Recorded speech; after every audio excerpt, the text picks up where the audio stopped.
Welcome to Questions in Finance. This is part two of our episode on corporate social responsibility. And in the first part, we have unpacked some concepts related to the environment, the E, governance, the G, and we're leaving out the S of ESG, environmental, social, and governance of corporate social responsibility. And we started the episode titling it Do Woke Firms Go Broke? And I expressed my dislike for this woke definition of firms. But I just recently heard another jargony way to refer to companies that care about social responsibility. Apparently, they're called double bottom line companies. Usually, there's this line recognized in finance, and you can be above the line and below the line. And the line we're talking about is the EBITDA line. And EBITDA is earnings before interest, taxes, depreciation, and amortization. So you're basically looking at the firm's operating profit that's above the line, and everything below the line includes like interest, taxes, and things like that. Double bottom line means that the company cares about its operating profit. That's the first bottom line. And they also care about social responsibility. That's the double bottom line. So I guess we can retitle the podcast into Do Double Bottom Line Firms Bottom Out? So do double bottom line firms bottom out? And in this part, we are going to be talking about the S, the social aspect of corporate social responsibility.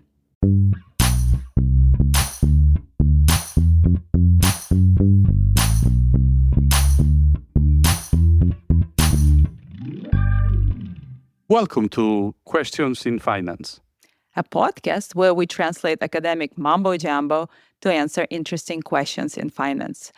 I'm Kate Holland. and I'm Veljko Fotak. Kate and I met when we were PhD students at the University of Oklahoma.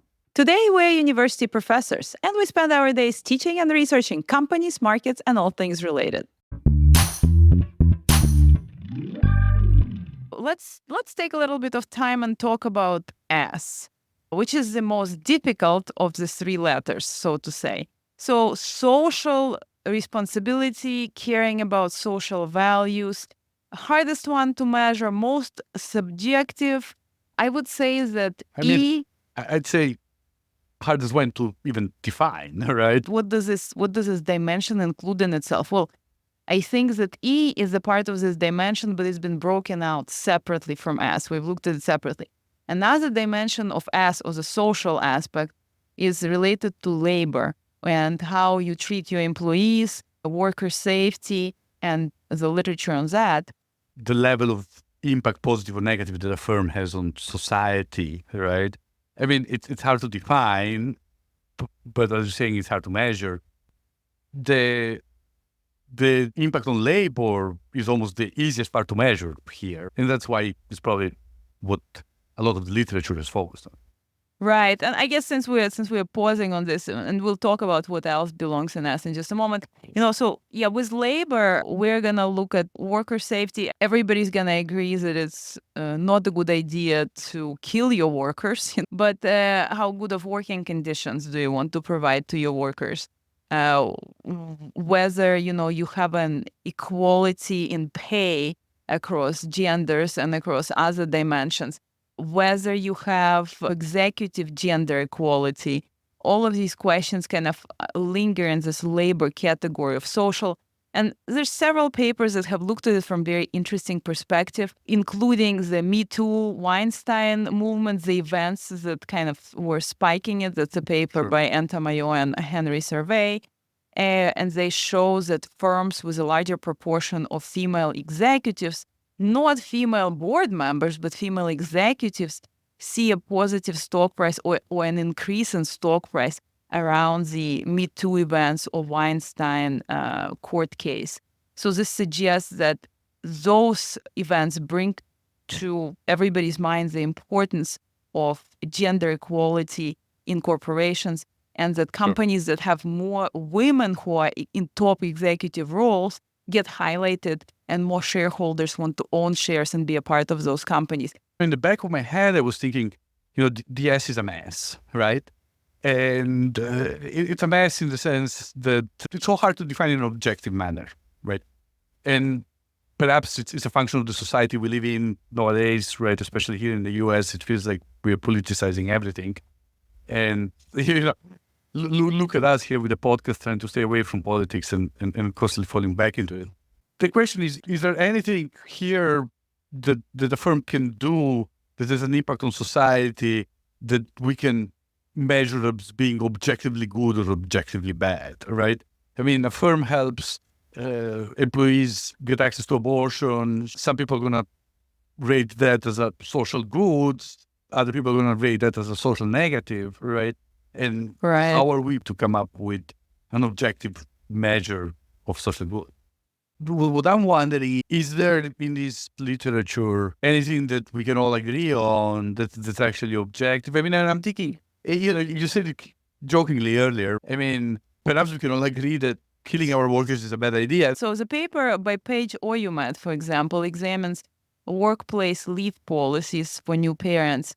And she shows, along with her co-authors, that companies that provide better parental leave policies are more profitable. So firms that treat their employees better from perspective of parental leave do end up winning, so to say, and being better for shareholders, providing better returns and being more profitable. And here I'm wondering in the back of my head if parental leave is universally recognized as a good across the political spectrum, right? No, I hope it is. I certainly hope it is. No, I think, parental leave involves the family. It involves males and females. And there's that's a whole other episode there, right? Because it actually talks about how parental leave ends up hurting females, but helping males. For example, in our profession in finance, when men go on parental leave, they publish more papers. But when women go on parental leave, they publish less papers. So this points out to a few cracks in the system. But hey, we'll take Paige's overall findings from corporate results and, that better parental leave policies line up with higher profitability for firms. I actually do have a paper that has findings related to parental leave that I found. This is a paper published in the Journal of Corporate Finance in 2018, and the authors are Larry Fowler, Michael McDonald, and Alvaro Taboada. The title of the paper, Does It Pay to Treat Employees Well? It's a cross-border paper. They're actually looking at what they classify as employee-friendly cultures, with the assumption that in employee-friendly cultures, firms are more employee-friendly in their policies. And they look at almost 3,500 firms in 43 countries in a period spanning 2003 to 2014. And they find that firms from countries with more employee-friendly cultures have higher stock price valuations and also perform better in terms of return on assets and returns on equity.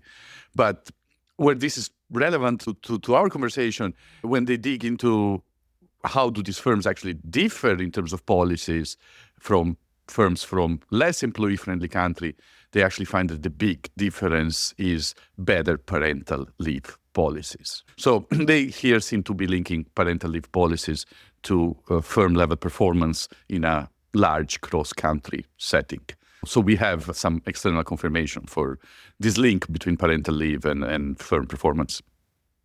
And perhaps we are right in looking at these equity and gender justice papers, if you will. But at the end of the day, we are asking how do woke firms perform? And yet I've always been hoping for the objective measures that we can all agree on. And in that sense, there is a paper by Alex Edmonds. This was an Academy of Management perspective published in 2012. And this looks at companies that made the 100 best companies to work for in America list. So he identifies the companies that rate the highest in terms of how satisfied their employees are with the workplace. And then he looks at the performance of those. And he finds that these companies do produce abnormal returns. In his findings, he finds between 1984 and 2011, these firms produce abnormal returns at the rate of 2.3 to 3.8% per year. And again, I like it because it feels like it's a little bit less controversial or a little bit less controversial of a way to identify good companies, these 100 best companies to work for list.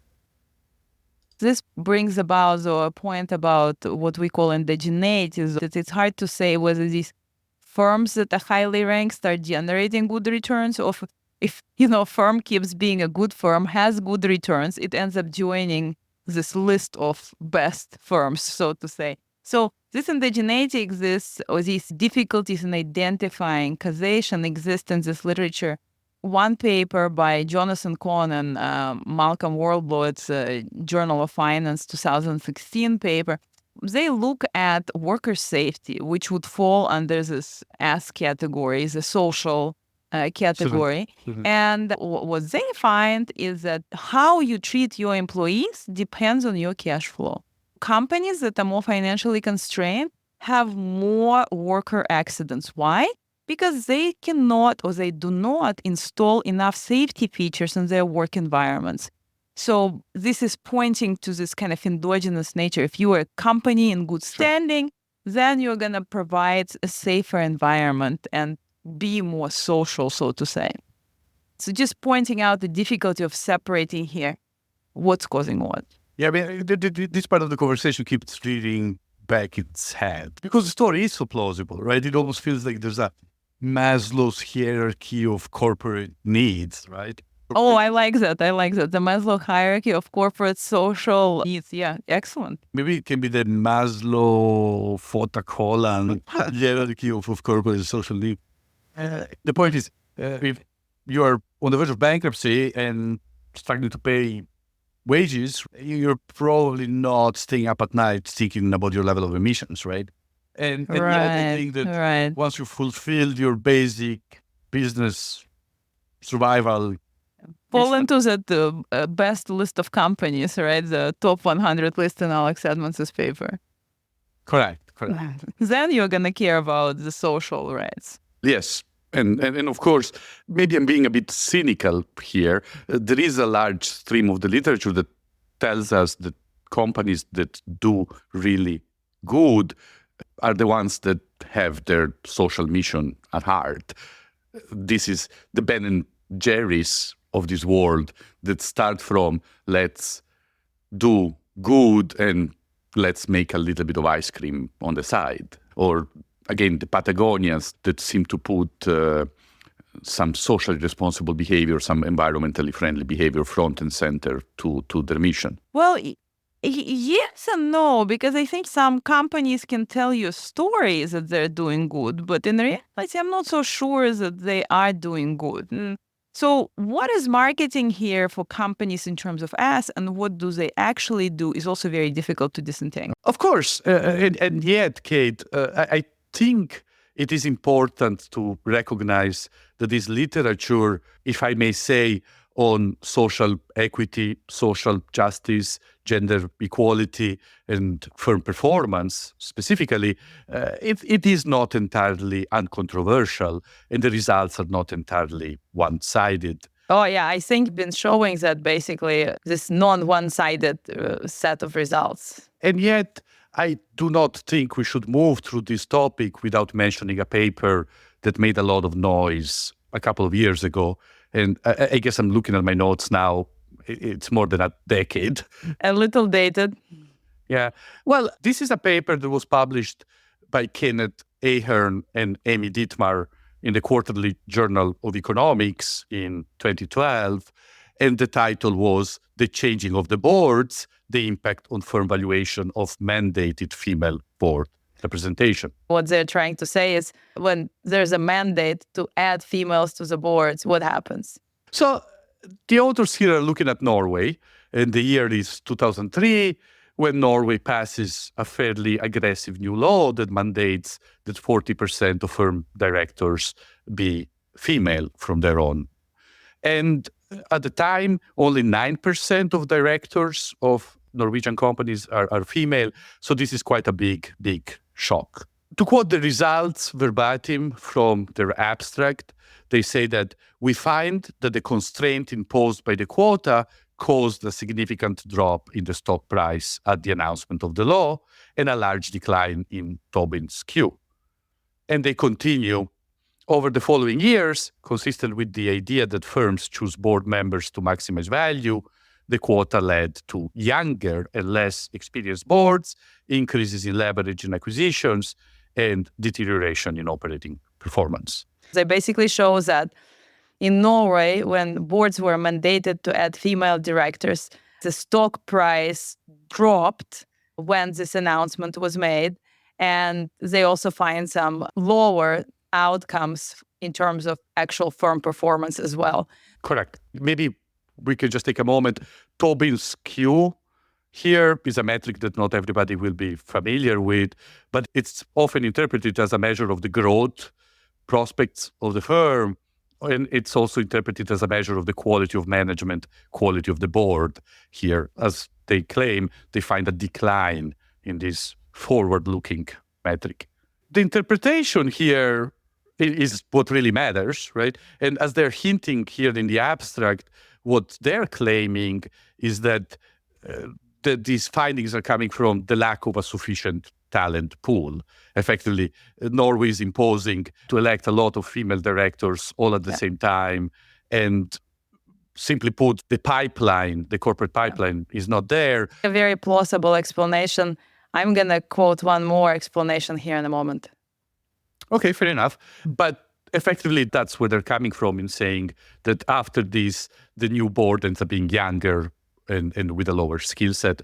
And I just want to mention, I think that on one side, this is a paper about a very specific implementation of this policy, right? Just because perhaps Norway pushed this law a little bit too far and perhaps a little bit too fast, that does not invalidate the broader idea of let's get a little bit higher levels of female representation on boards. I think this is just a well-meaning but poorly designed, perhaps, set of regulations. And I will just mention, there is also a paper published in Management Science in 2021. This is by Espen Eckbo and his set of co-authors. They're actually criticizing this paper by Kenneth Ahern and Emmy Dittmar. They're saying that they actually made some technical mistakes, estimating standard errors, effectively. So it's a fairly technical objection, but what they're saying is, yes, the mean effects are negative, and yet if you conduct your statistical significance testing in a proper manner, the results are mostly noise. They're not statistically significant, or at least that's according to this more recent management science paper. I see. Well, there's another paper by Michaela Pagel and her co-authors, Marina Getzberg and Johanna Mollerstrom. And what they look at is a change in gender quotas for boards in California that occurred in 2018. All publicly traded firms that were headquartered in California needed to add at least one female director by the end of 2019. By 2021, they needed to add at least two if the board had 5 members, and at least 3 if the board had 6 or more members. And typical boards are, 10 to 12 people. So it was really trying to say by 2021, there should be 3 female directors on boards of companies headquartered in California. But it's interesting, in some sense, they seem to have learned from the Norwegian experience. They're trying to do it in a slightly more gradual manner, right? They're not staggered, yeah. So they find the negative announcement reaction to this quota imposition consistent with the previous literature. But they asked an interesting question. They asked, why is this reaction negative? Is it negative because, as you were saying, perhaps there's not a big enough pool of female directors, or perhaps the quality of female directors coming in is different? Or is it maybe because there's some strange changes that are happening on the board to allow for these female directors to come in? And what they find is the negative reaction is specific to those companies that let go of good male directors and keep bad male directors. Let me explain. So obviously, to add new female directors and to keep the board in a stable size, you need to let go of some of the existing directors. So the ones that they let go of or fire, so to say, the good male directors. What is good or bad male director? A good director is the one that gets a lot of shareholder support and various recommendation firms voting to keep this director on board. So those are actually let go, and the ones who stay are those that have gained lower shareholder support in previous director elections. So now these new females are coming in on the board, and they are united with these connected but not very good male directors at the left. And this negative reaction is specific to the setup when good current directors are let go of and the bad ones stay. I guess I'm still trying to wrap my head around this. So on one side, this sounds like some sort of agency cost / adverse selection, right? Yeah, definitely. Yes. But so what you're saying, the negative reaction, it's not because we are electing female directors to the board. It's because when making room for the female directors, we are letting go of the wrong male directors. The good ones. Yeah. So the only thing that I'm still missing here is what is it specifically about electing female directors on the board that leads to firing the good male ones? The board needs to stay within a certain size, right? Either 10 to 12 people. So if you want to add new female directors and keep the board of the same size, you need to fire or let go of some of the current directors. The question is, which directors do you let go of? And it turns out that firms let go of the better directors and keep the ones that don't get a lot of shareholder support. And they kind of show that these directors are more connected, longer term. So yeah, it's a bit of a corruption / agency story there.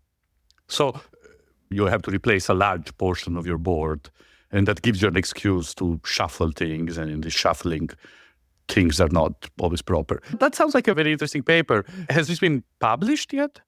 This is still a working paper. It has been presented at multiple conferences, but it's still in the working paper stage. All right, so this is the cutting edge of science, right? Well, I hope our listeners will appreciate that science is evolving, right? And this is how it is in action. We still have a little bit of an open debate here, what explains some of these negative reactions. But right. I think this is where our profession is fun. And now, when we are summarizing this overall relationship between corporate social performance and firm profitability, I don't want to leave our listeners with the impression that all of this is unsettled. Yes, there are results on either side of this equation, but ultimately, I think that the bulk of the evidence does seem to break on one side rather than the other. That's an interesting point. Okay, yeah, I'm interested to hear where you're going with that. Our usual friends, Friede, Bush, and Bassin, they have a large-scale literature survey, which we mentioned in part one of this discussion when talking about the relationship between environmental performance and firm profitability. They actually do something very similar when looking at the relationship between social performance and firm profitability. So again, this is a paper published in 2015 in the Journal of Sustainable Finance and Investment, and they look at over 2,000 studies and summarize their findings. And what they find is that in 55% of these studies, there is a positive relationship between the social performance of firms and their profitability. Some of the studies use stock price performance. Some of the studies look at operating performance metrics. But again, 55% find a positive relationship, 5% find a negative one, and approximately 40% of studies find no relationship between social performance and profitability. So again, the bulk of the evidence seems to point to, at the very least, positive correlations between social performance and profitability. But let's not forget that only 55% of the studies that look at this find this positive correlation. 40% of the studies don't find anything, 5% find a negative one. Among the three dimensions in which we usually break corporate social performance, E, S, and G, this large literature review finds that the link, the correlation between the social dimension and performance is the weakest of the three. The environmental performance has a stronger link to profitability. Governance has the strongest link to profitability. The social dimension has the weakest positive correlation. Nevertheless, a positive correlation in 55% of 2,000 plus studies. Let's summarize. We've been talking a lot about what fits into the social part, and what we have covered so far is everything that's related to labor. We have also mentioned a couple of things about how companies maybe can market their products as social, but in reality, they don't follow through with the actual, it's like they don't walk the talk, you know what I mean? Sure. Which brings us, I guess, to this other category, like what is left in the social category after you've taken out the environmental and after you've taken out the labor parts. So what's left in the social at that point are factors relating to community, are factors relating to corporate culture, and like really moral objectives, I think, of firms. And that covers a wide ground. So let's kind of dive into that subsection of social rights that looks at these more moral dimensions there. It's obvious that we are struggling to even define what's left over here in this S or social dimension. And that struggle comes with difficulty of definition. It comes with a difficulty of measurement, right? It's very hard to measure something that you're having a hard time even defining, which is, I think, partially why some of the literature here that tries to look at the relationship between firm valuation and social behavior does not rely so much on scores or some metric of how socially well-behaved the firm is, but tries to rely on shocks to social reputation. And shocks to social reputation are what we generally think of as corporate scandals, right? And they make for fun stories and they're interesting to write about. There is a well-defined stream of the literature that looks at the impact of scandals and effectively hits at the social reputation of firms and how those affect firm valuation and performance. Some of that literature looks at the financial performance of companies, but a lot of these studies are actually coming from marketing folks. Marketing people are used to looking at firm social capital as part of their analysis of brand value, if you will. But there is an interesting paper that looks at some social reputation shocks of firms that we have dug out here. This was published in Management Science in 2014, and it's a paper by Christopher Nittel and Victor Stengo, and the title, Celebrity Endorsements, Firm Value and Reputation Risk, Evidence from the Tiger Woods Scandal. I think this is an interesting paper. It looks at firms that had Tiger Woods as a celebrity spokesperson or in other ways affiliated with their marketing efforts.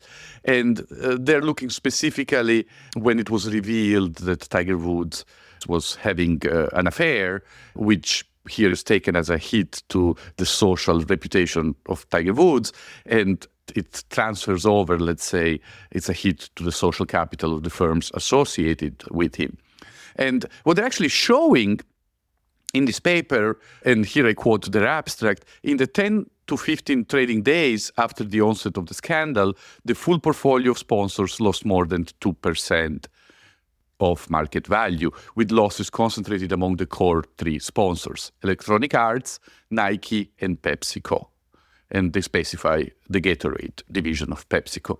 And they actually do something else that I think is pretty cool. The next sentence in the abstract says, sponsors' day-to-day losses correlate strongly with Google search intensity.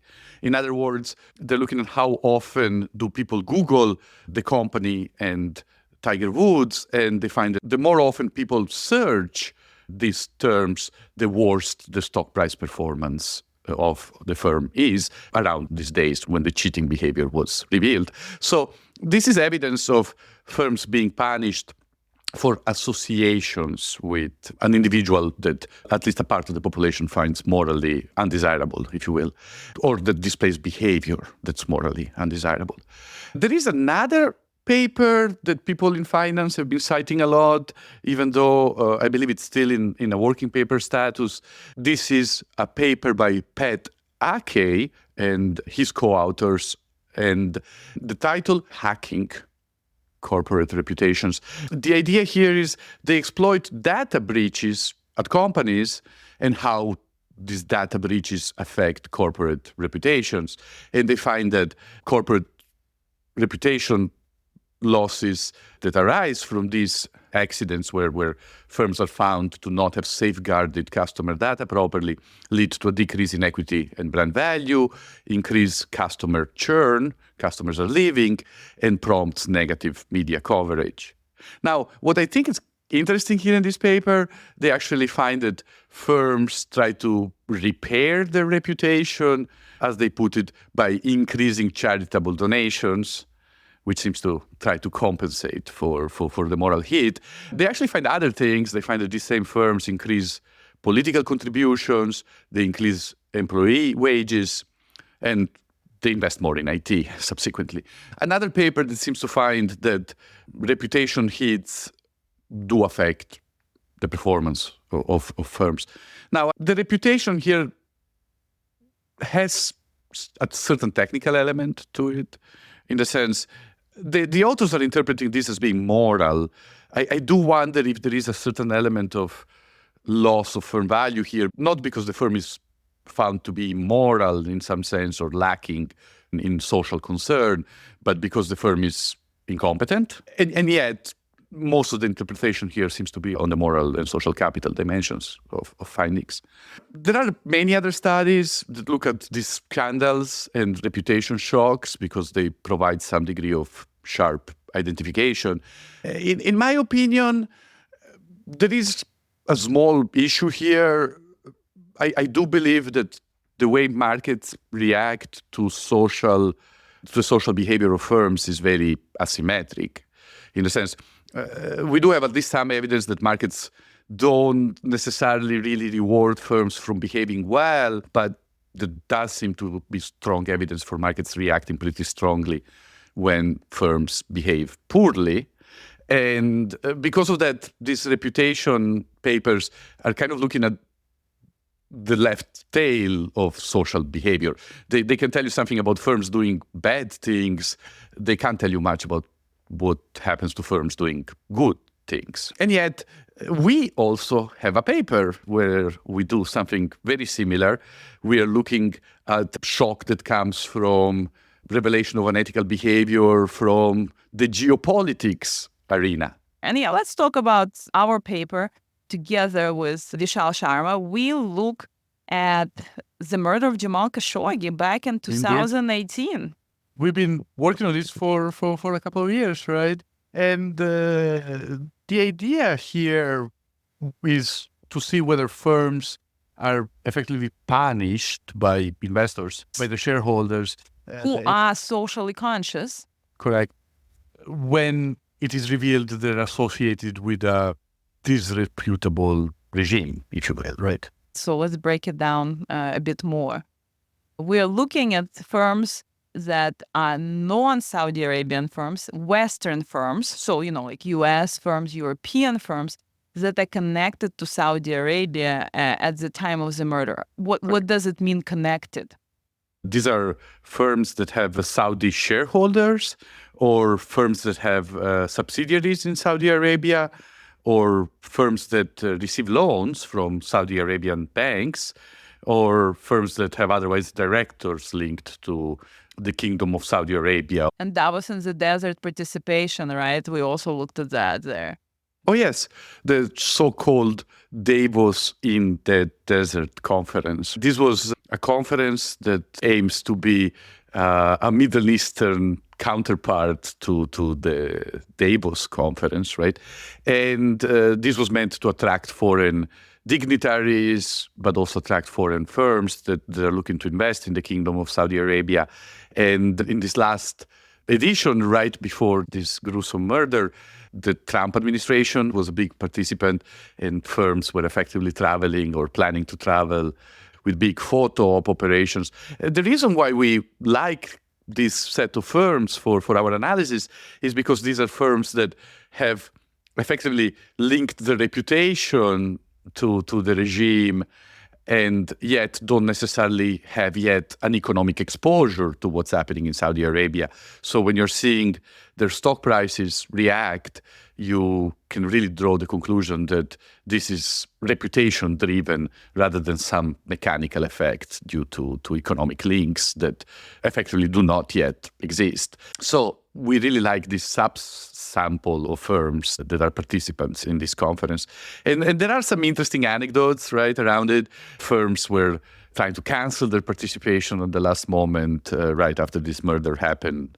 There are some really interesting pictures of CEOs of big firms actually, on one side, not wanting to cancel, but very visibly hiding name tags in group photos, which I thought was always a very emblematic image of how controversial this whole conference had become. This is very important because finding an exogenous shock to social rights and social values is extremely difficult. And a lot of this causation checks in our literature are done through finding some big change which shocks a certain, in this case, social rights values. And if you think about... Or the perception of. In this case, the perception of... So full story, up until that point, the Kingdom of Saudi Arabia has seen a relatively recent new ruler. Mohammed bin Salman. Correct, known as MBS. MBS. Right? MBS is perceived as this relatively young new ruler. When he started out, extremely pro-Western, developing a tech city. Women were going to drive. Opening cinemas in the country. This, I have to point out that this is very different from some other leaders of other countries. Our listeners are going to see my bias here because I'm originally from Ukraine. So I would have to say that, the behavior of Mohammed bin Salman was very different from the behavior of other leaders, like, for example, Vladimir Putin. Vladimir Putin doesn't hide the fact that he kills people and he's going to continue killing people. So if you are investing in companies in Russia, it's kind of like this reputation associated with Vladimir Putin, kind of a killer reputation. But when Mohammed bin Salman came to power, he did not have this killer reputation associated with him. And then, this murder goes wrong and it's all over the press. The murder that we're talking about is Jamal Khashoggi. He was a journalist writing for the Washington Post and a green card holder in the United States. He showed up at a Saudi consulate in Turkey, right? And never left. Yes, he was actually looking for paperwork, a birth certificate, right? Because he wanted to get married or remarried. And so walks into this consulate, never leaves, right? And some days later, Turkish authorities that were actually apparently spying on the Saudi consulate. How fun. Oh yeah, this is a story of international intrigue, right? Definitely. How can you get this so wrong, right? I'm sure these type of events occur probably quite often. They just don't end up being in press, so widely covered by press as this one ended up. Correct. That was a kind of a direct link to MBS right there, right? So that was the first reputation. It was a big reputational shock. And because Saudi Arabia is such a close kingdom, the shock to MBS was really a shock to Saudi Arabia and how people thought about the direction of this country at the time. And then, the question is, what if you are a shareholder who cares about social rights violations and you look in your portfolio and you see that you have firms that are connected to Saudi Arabia? Would you want to divest yourself from this murderous regime? Let me soften it. From a regime that has been revealed to be undesirable. And then, we're one step removed, right, in some sense, because we are asking, do the investors divest from firms that are somehow connected, right? So in some sense, it's a reflected reputation, right? It's an inherited reputation. And indeed, we do find some pretty strong results. These firms do suffer a big drop in valuation. This means somebody is selling their shares. The core finding is that investors do care, or at least some investors care enough to sell shares. Firms that are shown to be associated with this dubious regime are punished by markets. They lose approximately 2 percentage points in market valuation in our sample, which is actually the same number documented in that Management of Science paper. Firms were losing 2 percentage points in market valuation when found to be associated with Tiger Woods when he was revealed to be having an affair. Let's dissect for a moment how strong some of these findings actually are. Our average reaction per firm around the days of the revelation that the murder was associated with the highest levels of politics within the Kingdom of Saudi Arabia, the market reaction of these firms is an abnormal 2 percentage points negative, that is. So these firms lose 2% of market value in 3 days, effectively. That's equivalent to approximately $400 million in lost firm valuation for firm in our sample.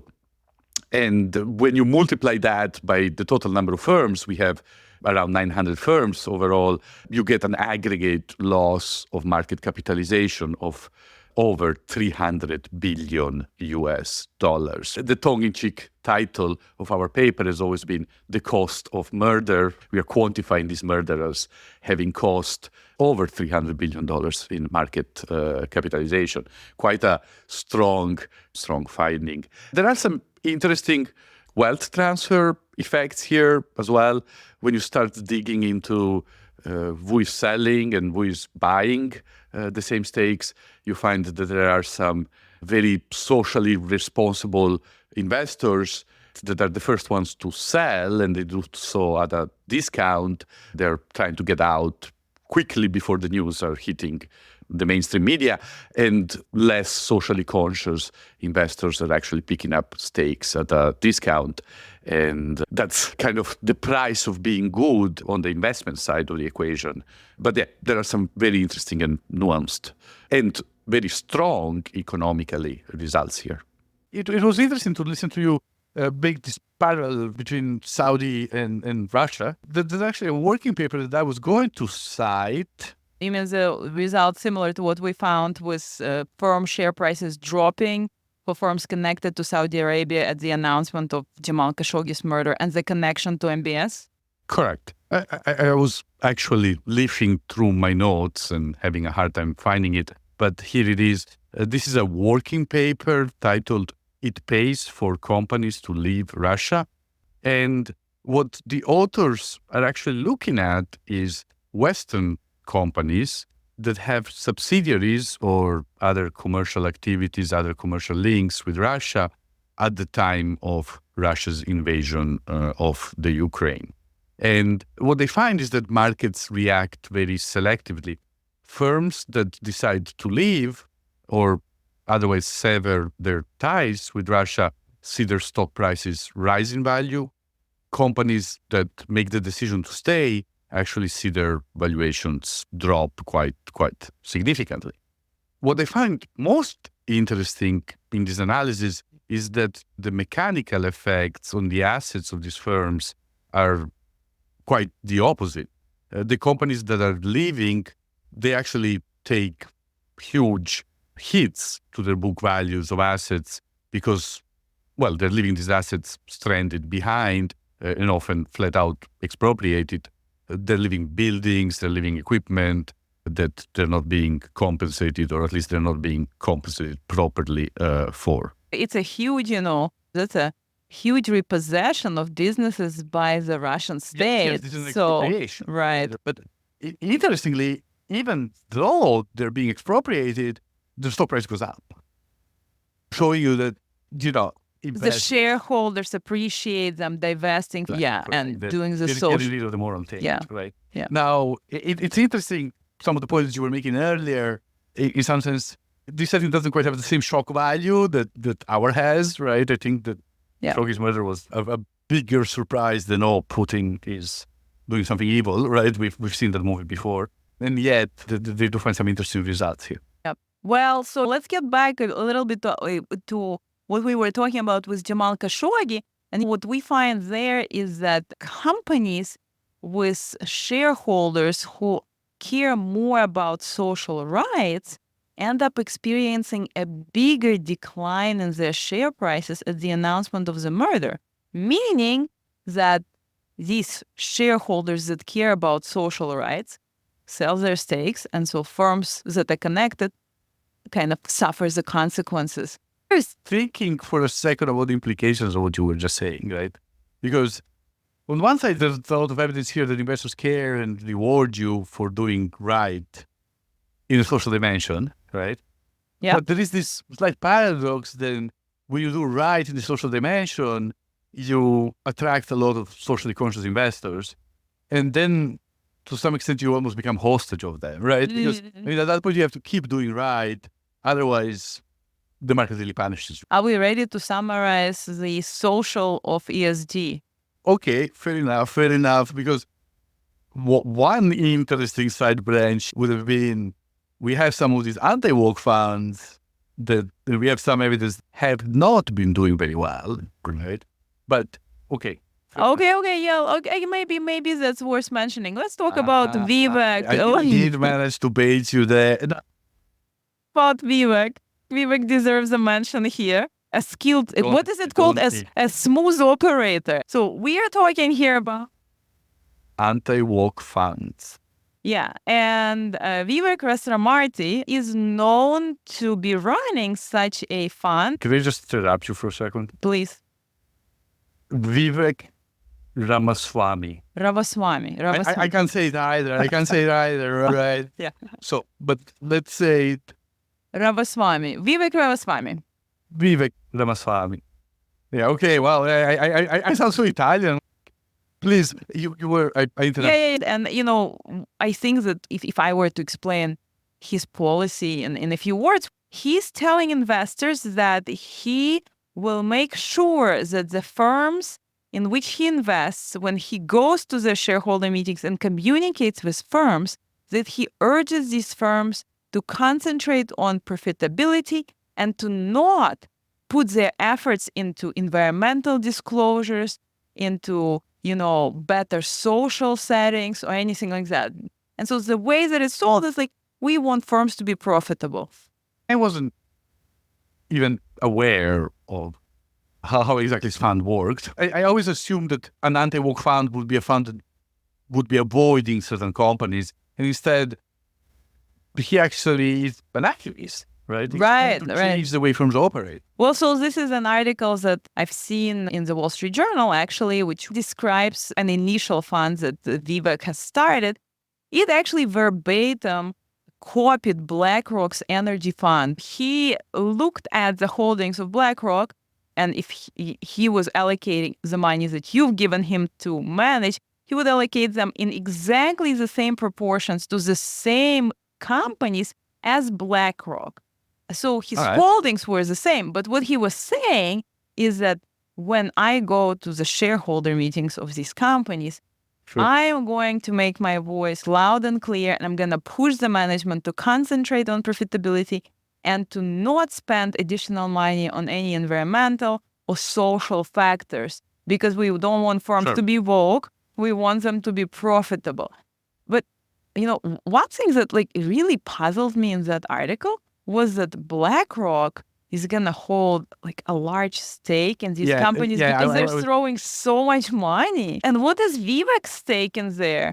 We're going to compare an elephant to, I don't know, a spider. So, he can go and talk to the companies in their shareholder meetings, but who will ExxonMobil listen to? Companies that hold 10% in the firm, or a fund that holds a 0.000000001%? In some sense, you can't. I mean, I was going to say you can't blame the guy for trying, right? You got to start somewhere. But on the other side, perhaps you can blame the guy for trying. I know, I'm totally jealous. I mean, he racked in $2 million in fund fees in the first month that he started his fund. So I think it's a creative marketing campaign on his side. But if you're talking about the performance of this kind of fund, then he's going to perform well, right? Because, he's just replicating what BlackRock does, and BlackRock is probably well. If the energy industry is doing well, he'll do well. And if it's not, then he wouldn't. And this is one specific fund that's referenced in the article, which we'll include in our bibliography. There could be other funds that Vivek has started since then. Right. I was doing a little bit of research, and I found that there is a MAGA fund, apparently, floating out there. What is MAGA? Can you decode? This is a Make America Great Again fund. And they self-describe as an anti-woke fund, right? It's an ETF. Actually, it's an exchange-traded fund. Okay. Makes it easier for people to trade in and out. Yes. And the interesting thing is they describe themselves as an anti-woke fund, but then what they're actually doing is quite different because they are investing in companies that donate money to Republican candidates. And, right, I mean, it's a very cynical way to... Well, but that is very interesting, yeah. What I found interesting, and the reason why I was mentioning them here, is because they self-describe as an anti-woke fund. And in reality, they're not. They're a political fund, a fairly cynical political fund, I would say. Their allocations are based on political donations of firms. There was actually an interesting article, I saw this in Forbes, written by Shivram Rajgopal. He's at the Columbia Business School, about the performance and nature of these anti-woke funds. And he was actually looking at the holdings of this MAGA fund and found that the companies that this MAGA fund holds, they actually rate very high on both the E, environmental, and S, social dimensions, despite being in this MAGA list. I see. So they're actually like good environmental and social companies. So it comes down to like woke is a bunch of marketing. Like that's just a bunch. It sounds to me just a bunch of political marketing that's being tied into it, and not what is my favorite saying: "All hat and no cowboy," right? That's spoken like a true Oklahoma girl. All right, let's wrap up. You're giving away your Ukrainian origins and Oklahoma and connections. Up, right? Yeah, so we've talked about the funds. Yes? Anything else there? No, not really. But I just wanted to emphasize one of the reasons why looking at these anti-woke funds is so interesting is because we do have a stream of the literature in finance that looks at vice funds, right? So these are the funds that are buying all the stuff that at least some segments of the market find immoral. So energy, brown firms, they buy pharmaceuticals or specific types of pharmaceuticals. They buy weapons manufacturers, they buy alcohol and tobacco. And generally, these vice funds in this literature have been found to have really strong stock price performance. And some of the findings are mechanical. There are two main origins from this outperformance. One is the prices of these vice assets are often depressed because, of course, if there's a portion of the market that stays away, demand for these assets is lower. And then, of course, if you're buying a stock with a lower price and your dividend is still unaffected, right? Same dividend divided by a lower purchase price creates mechanically higher returns. And yet, there is an exit problem, right? Is the price going to be depressed on your exit side as well? And there is also, of course, some problems in really attributing causality to these vice funds when so much of the superior performance that was documented for these vice funds was really coming from oil and energy. If you invested in brown assets over the last 2 decades, you probably did very well because, again, the energy industry did well. A little bit less so in more recent times.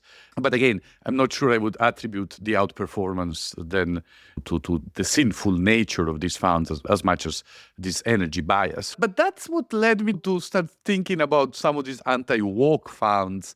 And it was somehow surprising and perhaps somehow disappointing in some sense to find that they're not really vice funds. They are, as you put it, they seem to be more marketing gimmicks than anything else. There was something else that I wanted to bring up, Kate, when we're looking at this relationship between the level of social responsibility of firms and their profitability. I think we are leaving out an important moderator. I think that the nature of your activity, the nature of your customer base matters. That's an interesting point. Okay, yeah, I'm interested to hear where you're going with that. Obviously, your customers are the ones who are buying your product. You want to keep your customers happy. This makes me think about the Budweiser example. I don't know if that's what you were thinking about, but right, Budweiser decided to drastically change the target audiences that they addressed, and that backfired on them in terms of product sales and stock price performance. There might be other things you're thinking about. No, I think Budweiser is a nice example. The point is how strong the relationship between your corporate social activities and your profitability will be depends, at least in part, on how much do your customers care, right? If your customer base is... Well, and I guess the important part that we are leaving out or giving for granted is that everybody cares about ESG and CSR equally across all ages, but maybe that's not the case. Obviously, it's not the case. Well, yeah, I was going to say exactly the opposite, right? We know that's not the case, right? We have a lot of evidence that the younger generations care more than us older people. Right? There's even older people than us out there. Well, okay, fair enough. My apologies. But point being, if you're Nike and your customer base is young kids, teenagers buying sneakers, they probably or those care. who want to be like teenagers. Or want to be teenagers. They certainly seem to care a little bit more about social issues, about the environment, about social causes. And perhaps if you're Cadillac and your target market is 60 plus, then perhaps you don't have the same level of concern for some of these causes. And importantly, you don't have the same level of return for socially responsible activities. That is an interesting way to think about it, about the age of your customer base. Oh, yes. And again, I think we've seen a lot of evidence that it's not just about age. There are all sorts of customer characteristics that matter, from political orientation, as we've seen, age, income, etc. There is a large stream of the literature here on the determinants of socially responsible behavior of firms and demand for socially responsible behavior that finds that both institutional and cultural factors matter. Kate, we've actually left out that whole part of the conversation on our paper. But of course, some of our findings were that countries that are more feminine care more about corporate social responsibility. That is, investors for countries with higher levels of femininity, as measured by cultural metrics, actually demand higher levels of corporate social responsibility from firms and reward firms more for being socially responsible. So some of that same research identifies the Northern European countries as being the ones that demand most socially responsible activities from their firms and reward those firms for being socially responsible. So places like Denmark, Sweden are probably where you're seeing the highest levels of corporate social responsibility, and the US does not rate quite at the same levels. But the big point here is that certainly the nature of your activities, nature of your products, the nature of your customer base certainly matters here for this conversation and moderates the relationship between your level of social responsibility and your profitability. Wow, we have looked at so many interesting topics here. Let me see if I can remember all of them or some of them. We started out talking about double bottom line firms, those that care about their profitability and the social mission. Do you like this better now that we're moving away from woke to double bottom line? I am not sure how I feel about double bottom line as well. I don't like that one either. Okay, fair enough. So then we spoke about the definition of S, of social responsibility. And then we talked about family leave policies, worker safety. We spoke about best companies to work for.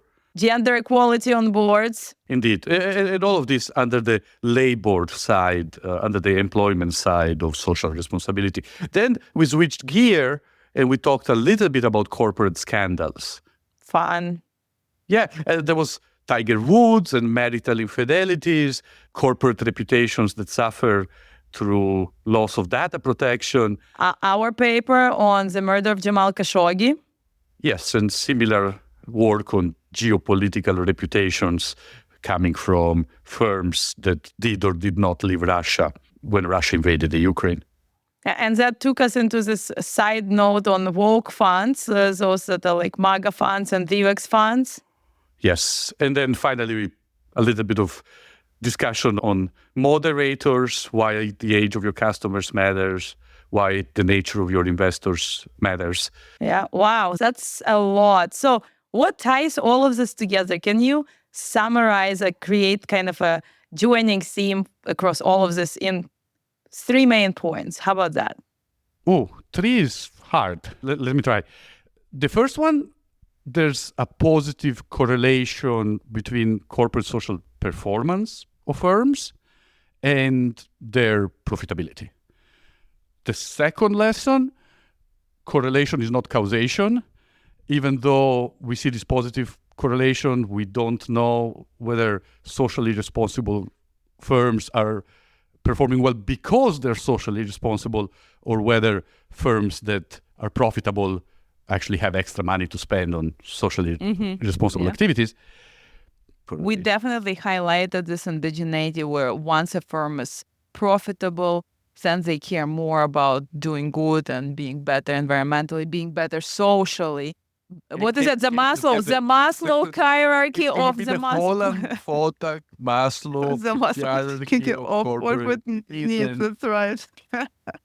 Hey, you heard it first here on Questions in Finance.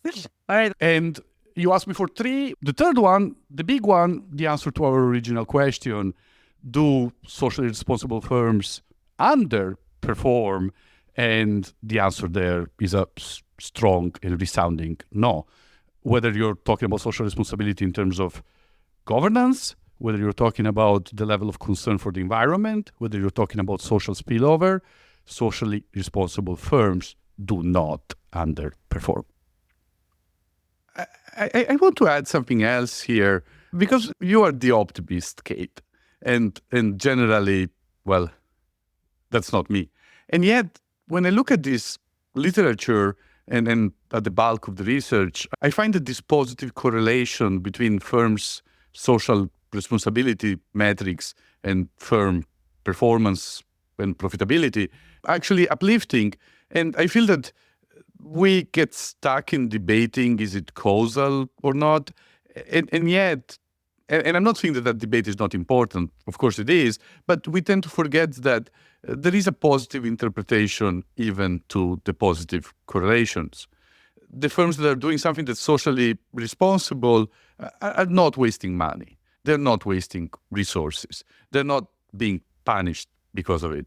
And perhaps they're not trading off shareholder value here for the benefit of broader stakeholders. That sounds like a very hopeful message. I like that message. I love the way that you're putting it, in a sense, because we keep talking to people that work in this area, and they're coming in it with extremely rosy expectations, almost rose-tinted glasses, if I may say. They're coming at it with the expectation that firms are going to be socially responsible and rainbows are going to pop up and unicorns are going to be running over them. On the other side, we do have all of this baggage of theory that is saying if you're spending money and capital on things that are not necessarily linked to your profits, it is hard to stay profitable. I love the fact that you're interpreting this as a positive result, because it kind of feels that way to me as well. I think that the fact that we do not find that the socially responsible firms underperform effectively means that I'm looking at this, and I'm reluctant to say this out loud, but it feels almost like a free lunch. These firms can do socially responsible things. They can invest a little bit of money, and there's going to be a little bit of more demand for their products. Banks are going to treat them a little bit more kindly. The market is going to have a slightly higher level of demand for their shares, which is going to lower their cost of capital. They're going to get into trouble a little bit less often. In other words, there are going to be all these compensating effects. So you can be good. You can spend a little bit of money on cleaning up your emissions. You can sacrifice a little bit of your immediate bottom line in order to be nicer and more humane to your employees, and markets are actually not going to punish you for it. You don't have to give up your humanity for being a corporate citizen. Interesting. Excellent. I think we can finish it up at that point. Awesome. All right. I hope you enjoyed this episode on woke firms. We've talked about ESG and how woke is not the best title for firms that rank highly on these ESG factors, and about the profitability of such firms. So once more to our listeners, like us, click on subscribe to Questions in Finance. And we still don't really know how, but sooner or later we'll be able to figure it out and explain it to you. But again, please like us, love us, hug us, and stay tuned for our future episodes. Goodbye. Cheers.